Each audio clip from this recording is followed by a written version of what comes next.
नमस्कार, मी मृणाली पिळणकर. तुम्ही पाहत आहात LS मराठी. पाहुयात काही महत्त्वाच्या बातम्यांचा वेगवान आढावा. महाराष्ट्र दिनानिमित्त ठाण्यात डबल डेकर बस सुरू. नागरिकांचा प्रवास सुखकर, प्रदूषणमुक्त होईल. उपमुख्यमंत्री एकनाथ शिंदेंची माहिती.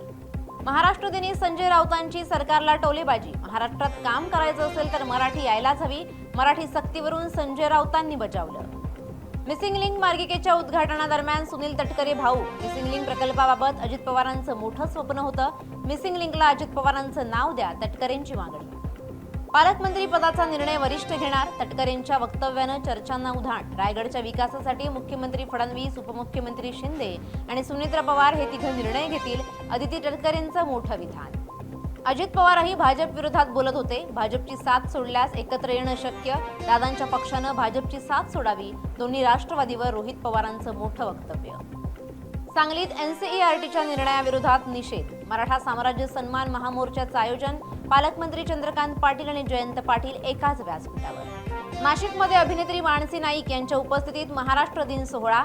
झांज ढोल पथकाचा भव्य सोहळा आणि मिरवणूक. कार्यक्रमाला नागरिकांचा उत्स्फूर्त प्रतिसाद. सोहळ्यात महाराष्ट्राच्या अस्मितेचा जल्लोष.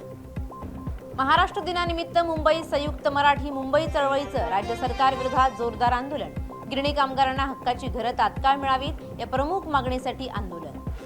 अमरावतीतील लग्नाची निमंत्रण पत्रिका सोशल मीडियावर व्हायरल. निमंत्रण पत्रिकेत प्रेरणास्थान म्हणून टिपू सुलतान सोबत बाजूला शिवाजी महाराजांचा उल्लेख. सरडेवाडी टोलवर वाहनांच्या 1.5 किमी लांब रांगा. टोल प्रशासनाचा सावळा गोंधळ. इंदापुरात प्रवाशांचे हाल. सलग सुट्ट्यांमुळे टोल नाक्यावर महाजाम. या होत्या आताच्या घडीच्या काही महत्त्वाच्या बातम्या. अशाच महत्त्वाच्या बातम्यांसाठी पाहत रहा LS मराठी.